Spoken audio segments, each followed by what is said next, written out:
बच्चों, आज हम पढ़ेंगे क्लास 8 सामाजिक अध्ययन के अंतर्गत हमारे अतीत विषय का पहला चैप्टर कैसे, कब और कहाँ। हम आपको बताएंगे इस पाठ से संबंधित प्रश्नों के उत्तर। देख रहे ना आप यहाँ पर, यह है आपका चैप्टर कब, कैसे और कहाँ, और हम आपको बता रहे हैं इस पाठ से संबंधित अभ्यास प्रश्न उत्तर। सबसे पहले जैसे कि हमने आपको दिखाया था, फिर से याद करें। और पहला प्रश्न है यहाँ पर, सही और गलत बताएं। क्या है, जेम्स मिल ने भारतीय इतिहास को हिंदू, मुस्लिम, ईसाई 3 कालखंडों में बांट दिया था। तो यहाँ पर आपने सही गलत बताना है। उत्तर लिखेंगे आप सही। इसके बाद अगला यानी कि दूसरा प्रश्न यहाँ पर है, ख वाला, सरकारी दस्तावेजों से हमें ये समझने में मदद मिलती है कि आम लोग क्या सोचते हैं। तो क्या ये सही है? उत्तर लिखेंगे गलत। इसके बाद अगला प्रश्न है, ग वाला, अंग्रेजों को लगता था कि सही तरह शासन चलाने के लिए सर्वेक्षण महत्वपूर्ण होते हैं। तो बच्चों, इसका उत्तर लिखेंगे आप सही। और इसके बाद यहाँ पर आपके लिए प्रश्न शुरू हो जाते हैं। आइए विचार करें। आप देख रहे हैं यहाँ पर, आप अपनी पाठ्य पुस्तक के पहले चैप्टर के अंत में देखें, इसी प्रकार से आपको वहाँ पर प्रश्न मिलेंगे। तो यहाँ पर जो आइए विचार करें में दूसरा प्रश्न यहाँ पर, जेम्स मिल ने भारतीय इतिहास को जिस तरह कालखंडों में बांटा है उसमें क्या समस्याएं हैं। उत्तर में लिखेंगे आप, 1817 में स्कॉटलैंड के अर्थशास्त्री और राजनीतिक दार्शनिक जेम्स मिल ने 3 खंडों में ए हिस्ट्री ऑफ ब्रिटिश इंडिया यानी कि ब्रिटिश भारत का इतिहास किताब लिखी। इस किताब में उन्होंने भारत के इतिहास को निम्नलिखित 3 कालखंडों में बांटा था। इस प्रकार आप इसे लिखेंगे। उसके बाद उन 3 कालखंडों के नाम यहाँ पर आप देख सकते हैं। नंबर 1 हिंदू, नंबर 2 मुस्लिम और नंबर 3 ब्रिटिश। इस प्रकार से आप इस प्रश्न का उत्तर लिखेंगे। देख रहे हैं ना आप यहाँ पर, यह है प्रश्न और यह है उसका पूरा उत्तर। यहाँ पर जो है इसके बाद लिखेंगे आप इसी उत्तर में, समस्या क्या थी। जेम्स मिल द्वारा भारत के इतिहास को इस प्रकार 3 खंडों में बांटने से निम्नलिखित समस्याएं थी। और नंबर 1 समस्या क्या थी, यह विभाजन सांप्रदायिकता के आधार पर किया गया था। नंबर 2 दूसरी समस्या क्या थी, यह काल विभाजन औपनिवेशिक विचारधारा पर आधारित था। और तीसरी समस्या जो थी बच्चों, इस काल विभाजन का उद्देश्य भारतीयों को अलग अलग पहचान देकर फूट डालना था।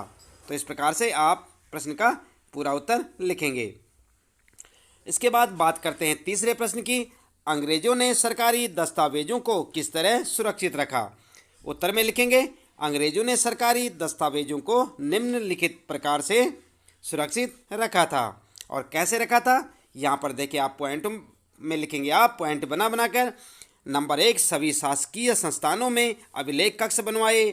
नंबर 2 तहसील के दफ्तर, कलेक्ट्रेट, कमिश्नर के दफ्तर, प्रांतीय सचिवालय, कचहरी सभी के लिए अपने अपने रिकॉर्ड रूम यानी कि कक्ष बनवाए।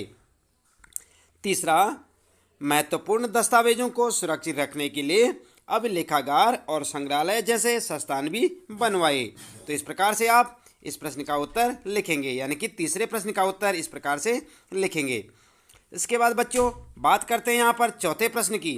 तो चौथा प्रश्न यहाँ पर पूछा गया है, इतिहासकार पुराने अखबारों से जो जानकारी जुटाते हैं वह पुलिस की रिपोर्टों में उपलब्ध जानकारी से किस तरह अलग होती है। उत्तर में क्या लिखेंगे आप? उत्तर लिखेंगे, पुराने अखबारों से जानकारियाँ। पुराने अखबारों से इतिहासकार जो जानकारियाँ प्राप्त करते हैं यह संवाददाताओं द्वारा क्षेत्र में जाकर इकट्ठी की गई जानकारियों पर आधारित होती हैं। इस तरह अखबार घटनाओं का सही और विस्तृत विवरण प्रस्तुत करता है।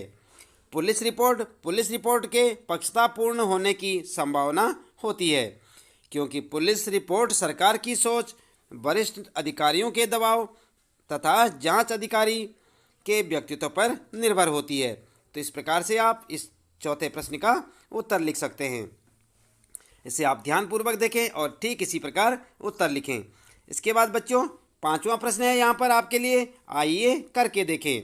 आप देख रहे हैं यहाँ पर 5वां प्रश्न, क्या आप आज की दुनिया के कुछ सर्वेक्षणों का उदाहरण दे सकते हैं। सोचकर देखिए कि खिलौना बनाने वाली कंपनियों को यह पता कैसे चलता है कि बच्चे किन चीज़ों को ज़्यादा पसंद करते हैं, या सरकार को यह कैसे पता चलता है कि स्कूल में बच्चों की संख्या कितनी है। इतिहासकार ऐसे सर्वेक्षणों से क्या हासिल कर सकते हैं।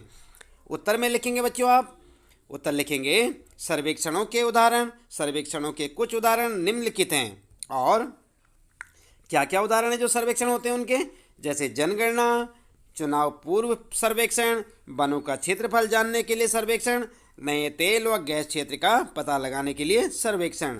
इस प्रकार से आप इसमें यहाँ पर उत्तर लिख सकते हैं। और साथ ही साथ आप लिखेंगे खिलौने बनाने वाली कंपनियाँ, हेडिंग डाल के, और खिलौने बनाने वाली कंपनियाँ भी सर्वेक्षण के माध्यम से बच्चों की पसंद का पता लगाती हैं।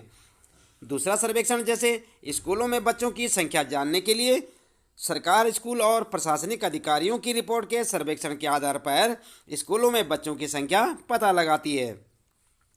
इसके बाद बच्चों, इतिहासकारों के लिए सर्वेक्षणों का महत्व क्या होता है। इतिहासकार सर्वेक्षणों से विभिन्न जानकारियां इकट्ठा कर सकते हैं और समाज में आ रहे बदलाव के विषय में लिख सकते हैं। तो इस प्रकार से आप इस प्रश्न का उत्तर लिखेंगे। देख लिया ना आपने पूरा प्रश्न और इसका उत्तर। ये था आपका 5वां प्रश्न, और इस प्रकार से आप इस प्रश्न का उत्तर लिखेंगे। तो बच्चों, इसके साथ ही इस पाठ से संबंधित प्रश्नों के उत्तर यहाँ पर समाप्त होते हैं। ज़्यादा प्रश्न नहीं थे इस पाठ में, थोड़े कम ही थे। आपके लिए ये पाठ आसान हो जाएगा। और इसी प्रकार लगातार कक्षा 8 सामाजिक अध्ययन के अंतर्गत सभी विषयों और सभी पाठों के प्रश्नोत्तर जानने के लिए आप चैनल को सब्सक्राइब करना ना भूलें। इसी प्रकार लगातार जुड़े रहें हमारे साथ। वीडियो पसंद आए तो लाइक और शेयर करना ना भूलें।